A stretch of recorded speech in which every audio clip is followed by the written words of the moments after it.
नमो अर्यन्ताणं नमो सिद्धाणं नमो आयर्याणं नमो वज्रायणं नमो लोये सव्वसाहुणम् एषो पञ्चनमुकारो सव्वपावपणासनो मङ्गलाणञ्च सव्वेशं पद्मं हव्यै मङ्गलम् कमठे धरणेन्द्रे च सूचितं कर्म कुर्वती प्रभुस्तुल्य मनोवृत्ति पार्श्वनाथ श्रेष्ठवम् कुन्दिन्दुगुखीरतुषारवन्ना सरोजहत्था कमले निसन्ना वायिसिरिपुत्थाय वग्गहत्था सुहायसां मसया प्रसन्ता अंगूठे अमृतवसे नब्धितणा पंडा श्री गुरु गौतम समन्वय वांछित फलदाता वांछित फलदाता वांछित फल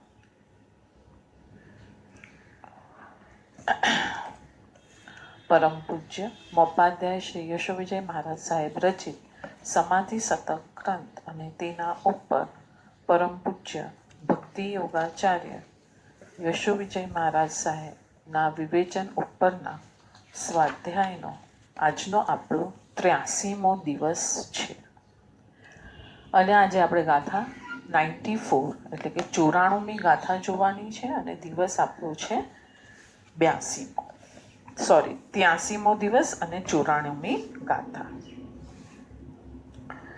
આધાર સૂત્ર આપણે જોઈએ છે ગાથા ઈચ્છા શાસ્ત્ર સમર્થતા ત્રિવિધ યોગ હૈ સાર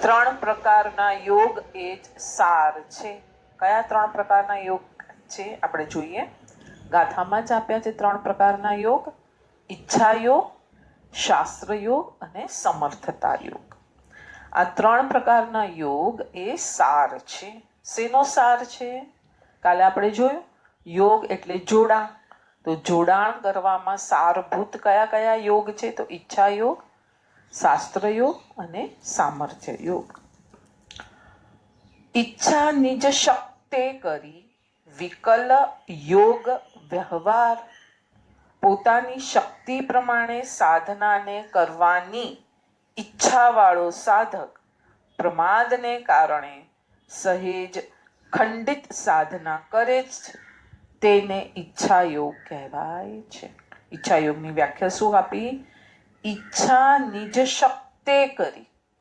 પોતાની શક્તિ અનુસાર જે ઈચ્છા કરી અને વિકલ વિકલ એટલે વિકલાંગ વિકલાંગ એટલે તૂટેલું ફૂટેલું વિકલાંગ એટલે ખંડિત અખંડ નહીં એટલે વિકલ યોગ વ્યવહાર પણ વ્યવહાર કોનો છે ક્યાં જોડાવવું છે એને યોગ સાથે મોક્ષ માર્ગના જોડાણ સાથે એને જોડાવવું છે મોક્ષ સાથે જેને જોડાવવું છે એ starting stage first stage very first stage એ કેવો વ્યવહાર કરે છે તો કે ઈચ્છા યોગ વાળો તો ઈચ્છા યોગ વાળાને કેવો વ્યવહાર કીધો તો કે ખંડિત છે કેમ કે ત્યાં પોતાના મન એની ઈચ્છા એણે ઊભી રાખી છે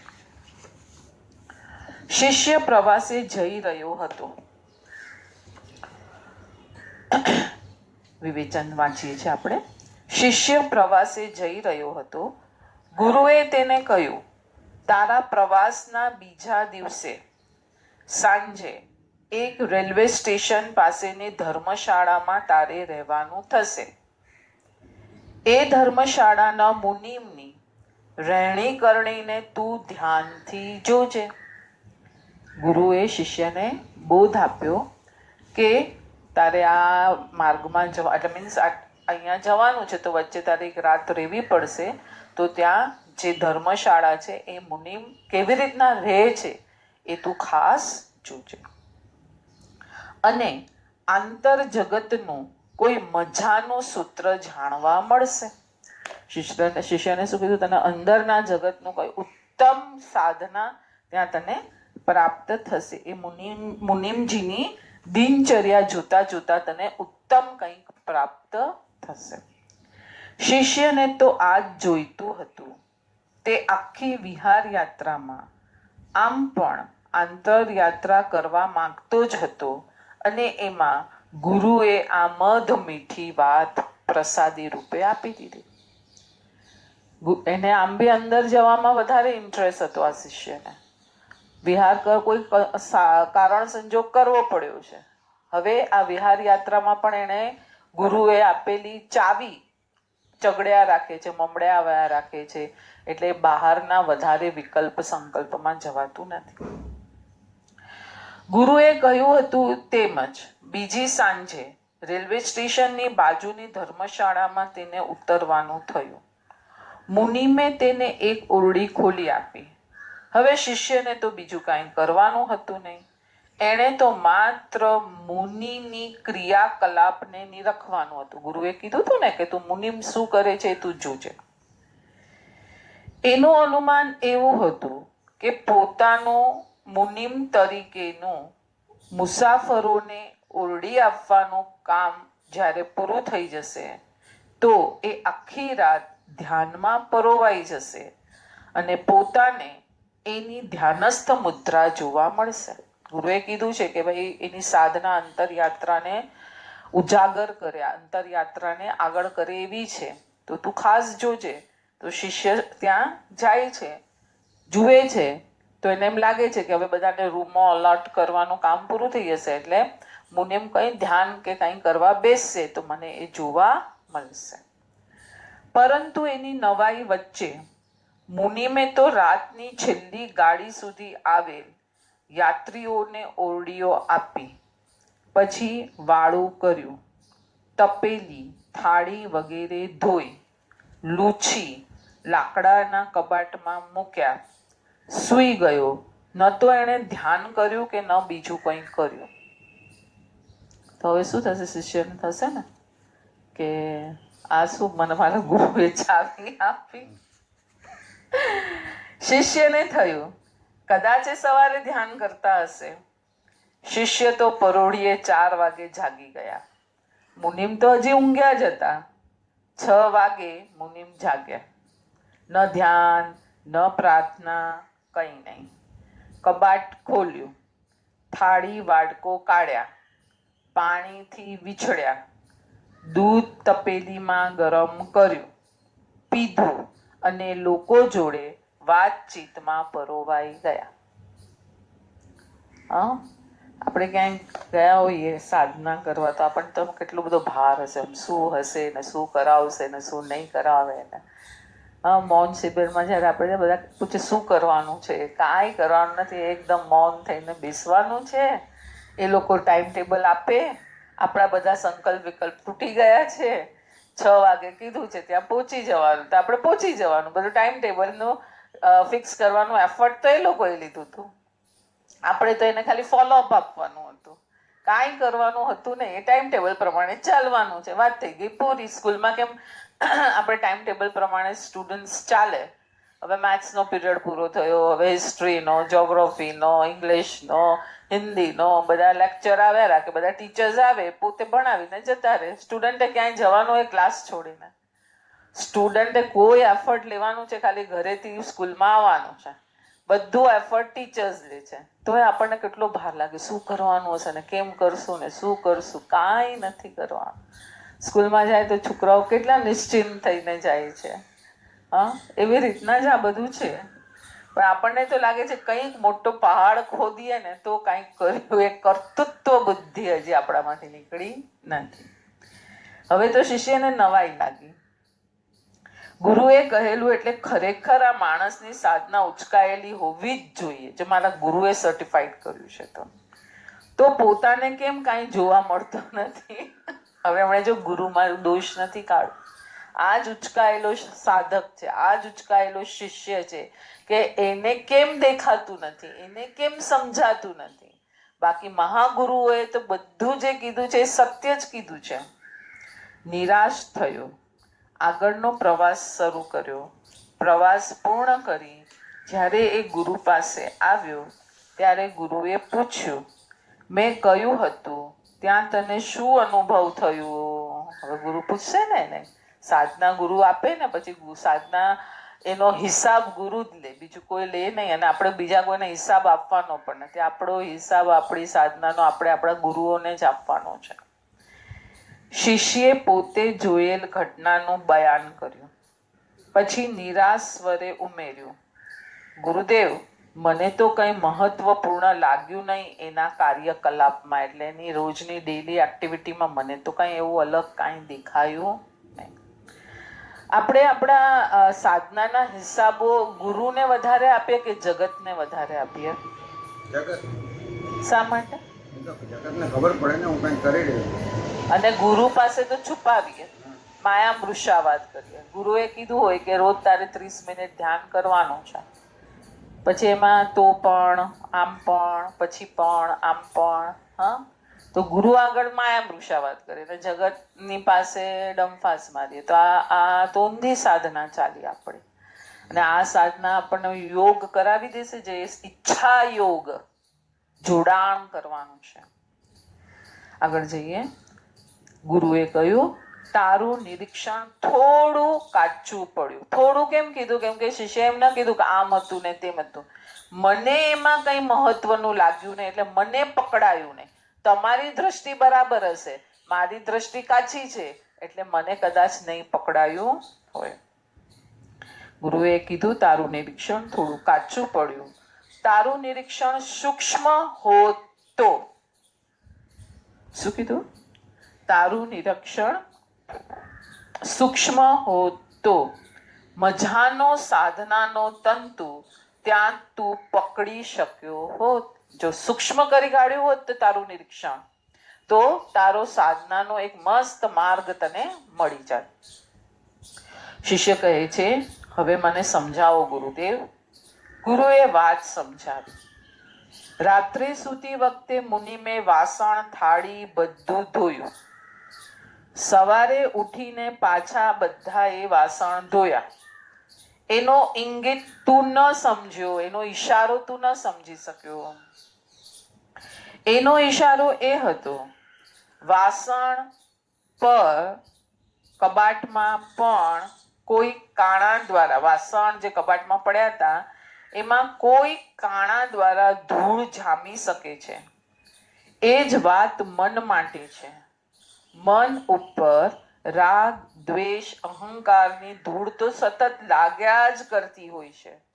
એટલે સાધકે મનના પાત્રને સતત જાગૃત કરીને લૂછ્યા રાખવાનું છે. એટલે મુનિમની આ સાધના ઉત્તમ હતી કે એના વાસણ ઉપર એક પણ રજકણ પોસાતી હતી નહીં, અને એ બધું પોતાનું કામ બરાબર જ કરતા હતા. જે રૂમ આપવાની છે તો રૂમ આપવાની છે, એ ધ્યાન કરવા બેસી જાત ને કે ભાઈ મારે તો ધ્યાન કરવાનો ટાઈમ થઈ ગયો, હવે તમારે રૂમ જોઈતી હોય તો લો ને, તો કાંઈ ને બેસો 1 કલાક બહાર. નહીં, જે વ્યક્તિઓ પોતાના કામમાં પરફેક્ટ હોય છે ને એ જ સાધનામાં આગળ વધી શકે છે. પછી ભલે પોતાનું ઘણું બધું કષ્ટ સહન કરીને બી પોતે બીજાને પમાડશે, એ લોકો જ આગળ જશે. પેલું તો શું આવશે, હવે ના ના મારું સાચવી લો, મારું સાચવી લો, મારું સાચવી લો. મને જે કામ મળ્યું છે એ હું લોયાલિટીથી કરું, એ જ મારી ઉત્તમ સાધના, ને એ જ જીવ આગળ વધી શકે છે. ઔચિત્યનું પાલન બીજા કોને કીધું? આને જ તો ઔચિત્યનું પાલન કીધું. પણ અહીંયા મુનિમની ખાસ આ જે ક્રિયા છે, સાધના નહીં કહેશું પણ ક્રિયા જે છે, ક્યાંય પણ દાગ કે ધૂળ રહેવી જોઈએ નહીં. પછી એ કામમાં હોય, વાસણમાં હોય, બોલવામાં હોય, ચાલવામાં હોય, વિચારમાં હોય, ક્યાંય પણ હોય, ક્યાંય પણ આટલો પણ ડાઘ તમારા પર લાગે નહીં. એ પ્રમાણે તમારે, આ તો બધી અંદરની સાધના છે. આપણે આમ પણ વાત જોઈએ, ઘણી વખત આપણે બી આમ ઘણી વાર ડિસ્કશન કરતા હોઈએ છીએ કે ભાઈ તમારે તમારું એક નામ કમાવા માટે કેટલા વર્ષોની મહેનત લાગે, પછી એને સાચવવામાં ભાઈ એને ડાઘ ન લાગી જવું જોઈએ, બરાબર છે. પણ મન પર સતત જે રાગ દ્વેષના થર લાગ્યા રાખે છે એને આપણે કઈ દિવસે જોયા? જે મન મારે મારા પ્રભુની ભક્તિમાં જોડવાનું છે, જે મનથી હું સાધના કરી અને આગળ વધવાનું છું, તો એને મેં કેટલું ચોખ્ખું રાખ્યું. એક દૂધ પીવાનું વાસણ જે છે એને આપણે બરાબર સાફ રાખીએ કે દૂધ ફાટી ન જાય, એની આપણે ચિંતા કરીએ. પણ જે મન મેલું છે અને એમાં પ્રભુની સાધના હું ઉમેરીશ, પહેલેથી તો ઝેર પડ્યું છે, અમૃત ઉમેરાશે તો શું અમૃત પેલા ઝેરને નાશ કરશે? ના ના, અમૃત પોતે પણ ઝેર બની જાય છે. એટલે સાધકે મનના પાત્રને સતત જાગૃત રહી અને પૂછ્યા કરવું જોઈએ. કોઈ વ્યક્તિ પાડોશીના ઘરમાં કચરો ફેંકે તો પાડોશી આ કૃત્યને સાખી લેશે? નહીં સાખી લે. તો પછી કોઈ વ્યક્તિ કોઈના કાનમાં કોઈની નિંદા કરે, કચરો નાખે, તો કોઈ એને સહી લે? જાગૃતિ ઓછી પડે ત્યારે જ વિભાવમાં જતું રહેવાય છે. જાગૃતિ વધતી જાય એમ એમ સાધક વિભાવમાં જશે નહીં. જાગૃતિના સંદર્ભે અહીં ઈચ્છા યોગ આદિ 3 યોગોનું વર્ણન થાય છે. પહેલા ઈચ્છા યોગની કડી આ રીતે આવે છે. ઈચ્છા શાસ્ત્ર સમર્થતા ત્રિવિધ યોગ હૈ. યોગ દ્રષ્ટિ સમુચ્ચયમાં ઈચ્છા યોગનું વર્ણન કરતા પૂજ્યપાદ ભગવાન હરિભદ્ર સુરી મહારાજ સાહેબ કહે છે, સાધના કરવાની ઈચ્છા વાળા સાધકે, શું કીધું? સાધના એક એક શબ્દની વેલ્યુ છે. સાધના કરવાની ઈચ્છા વાળા સાધકે, કઈ સાધના? યોગ સાથેના જોડાણની સાધના.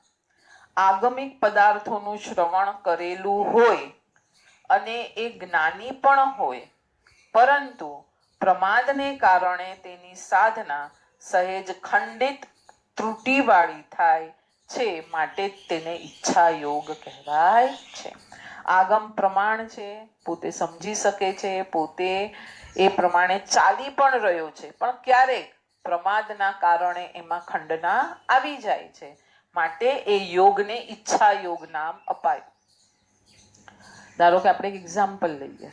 સામાયિકમાં તમે એકદમ શાંતિથી બેઠા છો, 5મા ગુણસ્થાનકની સામાયિક, આપણી પહેલા ગુણસ્થાનકની નહીં, તો ત્યાં એને સામર્થ્ય યોગ કીધો.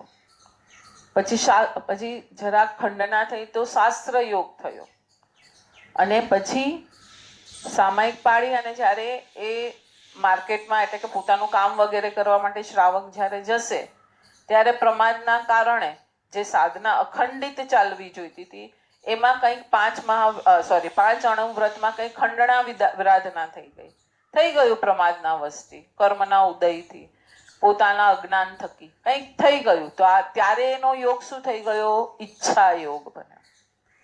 ખ્યાલ આવ્યો? એટલે હમણાં ઈચ્છા યોગમાં છે, શાસ્ત્ર પ્રમાણે વર્તી રહ્યો છે, શાસ્ત્ર યોગમાં છે, અને એને બરાબર પ્રેક્ટિકલી બરાબર પાડી રહ્યો છે ત્યારે સામર્થ્ય યોગમાં છે. એટલે આ બધા અપડાઉન ચાલશે, પણ સ્ટાર્ટિંગમાં આપણે ઈચ્છા યોગથી શાસ્ત્ર યોગ ને શાસ્ત્ર યોગથી સામર્થ્ય યોગમાં જવાનું છે. આ પણ નક્કી રાખવાનું છે. સીધું સામર્થ્ય યોગમાં નથી જવાનું, સીધું અપાણમ વિશ્રામી કરે તમે બેસી બી નથી શકવાના. અંદર બધો કચરો લઈને બેઠા છો ને સીધું અપાણમ વિશ્રામી કરશું તો કઈ થવાનું પણ નથી. નામ પ્રમાણે ઈચ્છા યોગમાં સાધકની ઈચ્છા તીવ્ર રૂપે ભળેલી હોય છે. એ ઈચ્છાને બળવત્તર બનાવનાર આગમિક પદાર્થોનું શ્રવણ, અને એ શ્રવણ એટલે એનો વિકસેલ જ્ઞાન. જ્ઞાનની મહત્તા અહીંયા કેટલી સરસ બતાવી આ ગાથામાં, કે જ્ઞાનને વિકસાવવું જરૂરી છે, તો જ તમારું શ્રવણ એ શ્રવણ બનશે. સાંભળવું અને શ્રવણ કરવું બેઉમાં બહુ આસમાન જમીનનો ફરક છે. શ્રવણ એટલે પ્રભુના પ્યારા શબ્દોનું શ્રવણ, ભીની ભીની આંખોએ, ભીના ભીના હૃદયે. મેઘકુમાર પ્રભુ મહાવીર દેવની દેશનામાં ગયા, એક જ વાર એ પ્રવચન શ્રવણ કર્યું. મેઘકુમાર ભીના ભીના થયા, ઘરે આવ્યા, માં ધારિણીને કહ્યું, માં મેં પ્રભુને સાંભળ્યા. શ્રી પ્રભુની વાણી સાંભળતા જ રહીએ. માં ધારિણી પ્રભુની પરમ શ્રાવિકા, બેટા પ્રભુની વાણીની તો શું વાત થાય. મેઘકુમાર પ્રભુના એવા તો દિવ્ય સંમોહનમાં આવી ગયા. એમણે કહ્યું, માં મને તો પ્રભુનું એવું આકર્ષણ લાગ્યું છે, તેમના વિના હવે હું એક ક્ષણ પણ રહી શકું એમ નથી. આગળ આપણે હમણાં જ આવ્યું હતું ને, હૃદય સુધીની અભિપ્સા, અસ્તિત્વના સ્તર સુધી. તો આ અસ્તિત્વના સ્તર સુધી પોતે પહોંચી ગયા એટલે શું થયું કે હવે મને પ્રભુનું આકર્ષણ તો એક સમય માટે પણ મારું છૂટી શકતું નથી. એમના એક ક્ષણ પણ હું એના વગર રહી શકતો નથી. પ્રભુનું પ્યારું એ સંમોહન પંચસૂત્રકની પરિભાષાએ અભિવ્રજ્યા એટલે કે બહુ ફાઇન અભિવ્રજ્યા એટલે કે અંદર આખી અભિવ્યક્તિ જતી રહી. જે બહાર હતી એ આખી અભિવ્યક્તિ પોતે બની ગયા એટલે એ પરિવ્રજ્યા પ્રવ્રજ્યામાં ફેરવાઈ ગઈ. શ્રવણ પ્રભુના પ્યારા શબ્દોનું એ શ્રવણ અસ્તિત્વના સ્તરે જ્ઞાન થઈને ઉતર્યું. શું થયું? અસ્તિત્વના સ્તરે સાંભળ્યું માટે એ જ્ઞાન થઈને ઉતર્યું. શ્રવણ અને જ્ઞાન સાધનાને સાધવાની ઈચ્છાને બળવત્તર બનાવે છે. શ્રવણ અને જ્ઞાન સાધવાની ઈચ્છાને બરાબર છે. જ્ઞાન સાધનાને સાધવાની ઈચ્છાને શ્રવણ શું કરે છે? બળવત્તર બનાવે છે. ઈચ્છા યોગી સાધક આ રીતે સાધના કરે. માત્ર પ્રમાદને કારણે એની સાધના પરિપૂર્ણ બનતી નથી.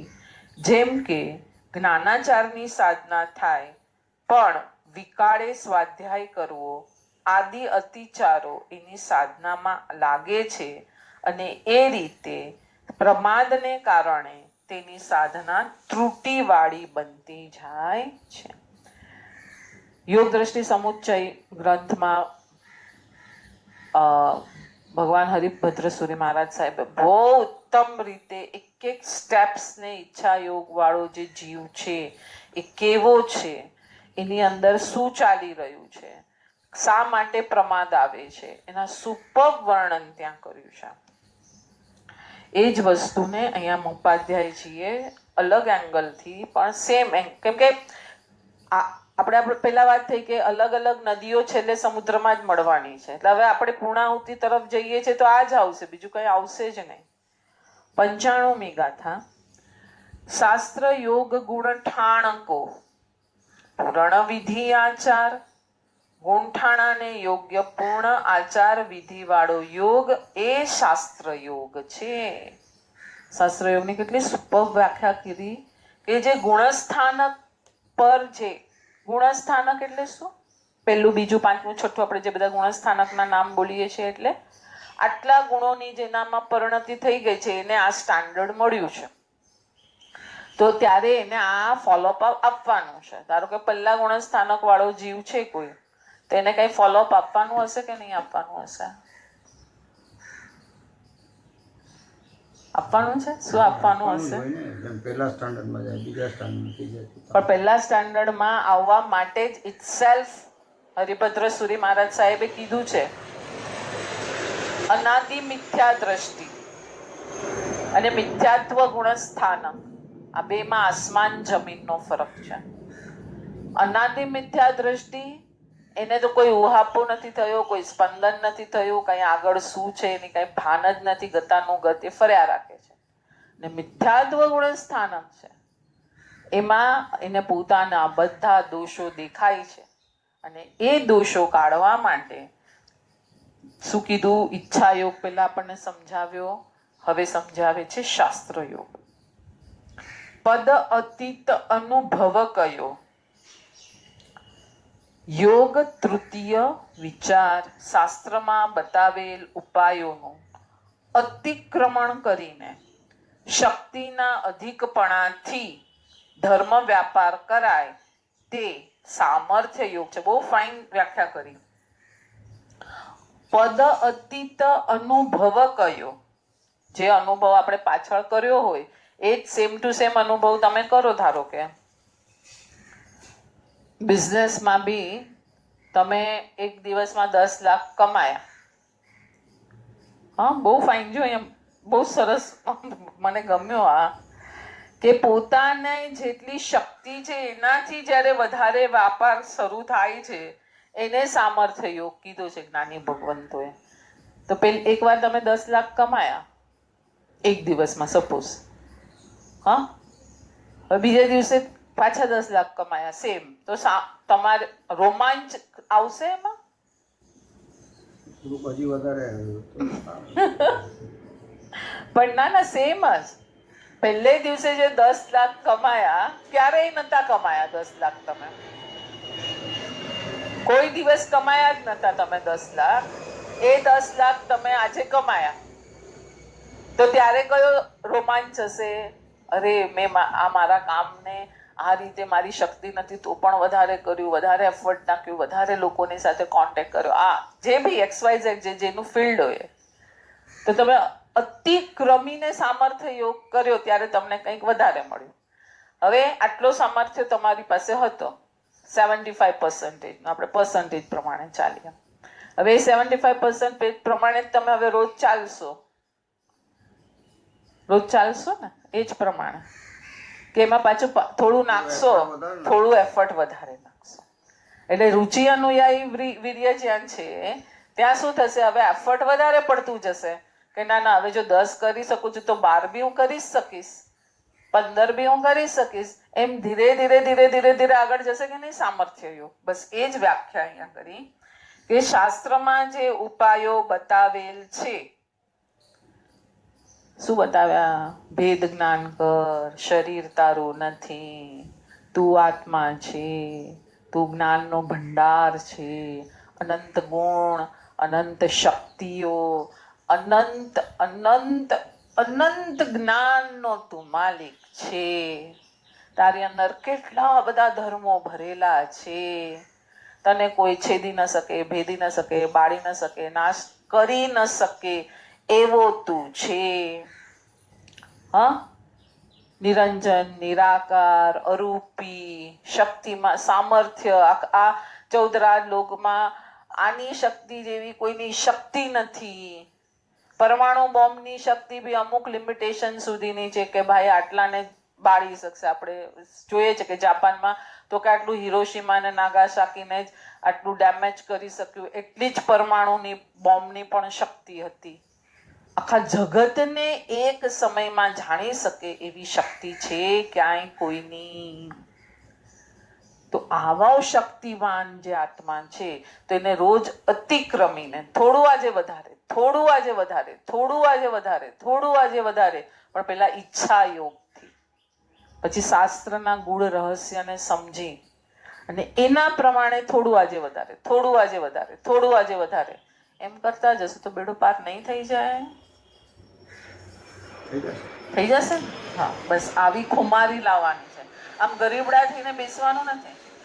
આત્માની એક પણ અવસ્થા ગરીબડાની છે જ નહીં, દીન છે જ નહીં, દુઃખી છે જ નહીં. આટલો સામર્થ્યવાન છે, એનો મહિમા કરો, એને મહિમા કરો, એનો લાવો અંદર આનંદ. ઓ હું આવો, હું આવો. કોઈનું ડાયમંડથી પણ વધારે મૂલ્યવાન કાંઈ કર્મ કરતું નથી બિચારું, એ એક બાજુ થતું જશે. ખ્યાલ આવે છે? આગમ ગ્રંથોમાં કહેલી વાતોને આપણા જીવાના ઉપકાર માટે મહાપુરુષોએ સરળ ભાષામાં લઈ આવ્યા. સવાસો ગાથાના સ્તવનની એક કડી ધર્મની બહુ મજાની વ્યાખ્યા આવે છે. જે અંશે રે નિરુપાધિકપણો. શું કીધું? સવાસો ગાથાનું સ્તવન મોપાધ્યાય શ્રીજીનું રચેલું છે, સિમંદર સ્વામીની હુંડી તરીકે અતિ પ્રસિદ્ધ છે. જે અંશે રે નિરુપાધિકપણું. ઉપાધિ ઉપાધિ શું છે અને નિરુપાધિક શું છે? ઉપાધિ એટલે શું? રાગ, દ્વેષ વગેરેને શું કહેશું આપણે? ઉપાધિ કહેશું. હજી ઉપાધિ એટલે શું? હજી એને આપણે બરાબર આજે જરા સમજીએ. છે આપણી પાસે 4 મિનિટ. ઉપાધિ એટલે શું? ડિગ્રીને પ્યોર ગુજરાતીમાં શું કહેવાય ખબર છે? ઉપાધિ કહેવાય. હવે તમને MA ની ઉપાધિ મળે છે, હવે તમને BA ની ઉપાધિ મળે છે, કેમ કે તમે આટલા બધા ગ્રંથોના સંકલ્પો વિકલ્પ કર્યા. હવે તમને PhD ની ઉપાધિ મળે છે. આટલા બધા સંકલ્પ વિકલ્પના ગ્રંથોમાંથી તારણો કાઢી અને તમે તમારા વિચારોને પાછા બધા પેપરમાં લખીને આપ્યા. માટે હવે તમને અમે BA MA જે બી છે એ બધી ઉપાધિ એટલે ડિગ્રી આપીએ છીએ. બરાબર? હવે અહીંયા શું કીધું? જે અંશે તે નિરુપાધિકપણો, જેટલા અંશે તે નિરુપાધિકપણું માણ્યું છે એટલા અંશે તે ધર્મ કર્યો છે.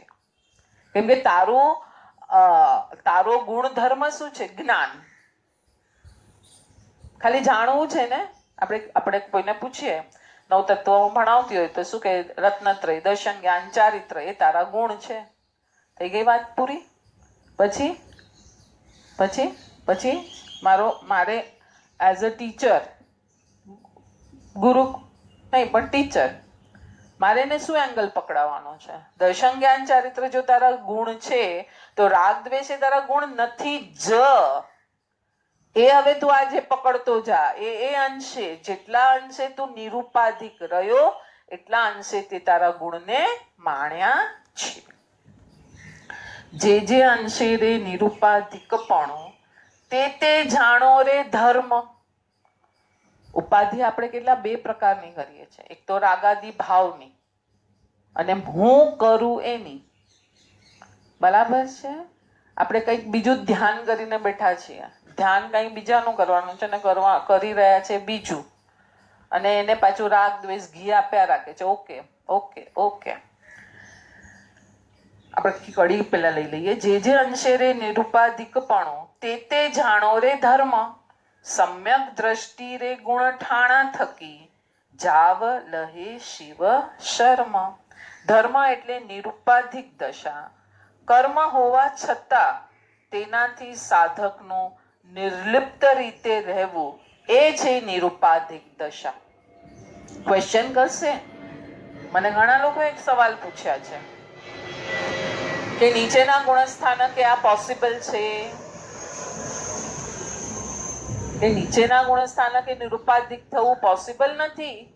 કેમ કે હર સમયે કર્મના હુમલા તો ચાલે છે ને, હજી એની આદત તો કર્મનામાં ભળવાની છે. તો એનો આન્સર એક જ હું આપીશ. નાનું બાળક છે, હજી ફર્સ્ટ સ્ટેન્ડર્ડમાં છે, તો તમે એને હોશિયાર છે તો કે અરે અમે તો તને ડોક્ટર બનાવવાના છીએ, તો એ પોતાની બોલચાલ અને બિચારું કોઈ એક ઠોઠ બાળક હોય એની બોલચાલ ફરક પડી ગઈ. પેલો હોશિયાર કેટલો ગર્વિષ્ઠ થઈને ચાલશે, હું તો ડોક્ટર, જો આ ડોક્ટર અંકલ છે, જો કેવા છે, આમ ટાઈ પહેરેલી છે, હાથમાં બેગ છે, આમ કેવી પર્સનાલિટીથી વાત કરે છે, તારે આવા બનવાનું છે, તારે આવા બનવાનું છે. અને પેલો બિચારાઓ નથી. આપણે છે ને હવે ભણતરથી બધી બુદ્ધિઓ ચાલીએ છે, પણ બાકી બધામાં હોશિયારી કોઈ બાળકોમાં હોય જ છે. હા, તો એને શું કહેશું? હા, ચૂપ બેસ હવે તું. આપણી લેંગ્વેજ બી કેવી થઈ જાય છે. અનંત ગુણનો સ્વામી જે આત્મા એક શરીરધારી મનુષ્ય છે એને આપણે ડોબો કહી દઈએ છીએ. આપણે ડોબા છીએ કે આપણને એને ઓળખતા આવડતું નથી. એટલે અહીંયા જેટલા અંશે નિરુપાધિકપણું આવ્યું એટલા અંશે ધર્મ પ્રગટ થયો, અને એટલા અંશે એ ગુણસ્થાનકમાં જેટલો ધર્મ વધારે પ્રગટ થયો તો સાતમું ગુણસ્થાનક હજી વધારે પ્રગટ થયો તો શ્રેણી સર્વથા પ્રગટ થઈ ગયું તો કેવળ જ્ઞાન. વાત થઈ ગઈ પૂરી. ધર્મ એટલે નિરુપાધિક દશા. કર્મ હોવા છતાં નિર્લિપ્ત રહે એ નિરુપાધિક દશા. સત્તામાં કર્મ છે, ઉદયમાં આવશે તે વખતે ત્યાં સાધક એમાં ભળશે નહીં, રાગ દ્વેષ નહીં કરે. એટલે ધર્મની નિષેધમુખ વ્યાખ્યા આપતા કહ્યું, વિભાવમાં જવાની ક્ષણને ધર્મ કહેવાય નહીં. બસ આટલું જ છે. ધર્મ એટલે શું? હું શું કરું ભાવનાબેન? હું શું કરું? વિભાવમાં ન જા. બસ. હા, વિભાવમાં ન જા. કોઈને એમ લાગશે ભાવનાબેન આ ગણવાનું કેસે, આમ કેસે, હું એટલું જ કહીશ. શાંત રહો, વિભાવમાં ન જાઓ, દિવાલની સામે મોઢું રાખીને બેસો 1 કલાક અને અંદર જુઓ. જેટલી ક્ષણ શાંતિની એટલો ધર્મ, જેટલો સંકલ્પ વિકલ્પ વધ્યો એ બધો અધર્મ અને સંસાર. જીનાજ્ઞા વિરુદ્ધ કાંઈ પણ બોલાયું હોય તો મિચ્છામિ દુક્કડમ. સર્વ સાધકો સાતામાં હશો. બધાની સાધના સારી ચાલતી હશે. પ્રણામ.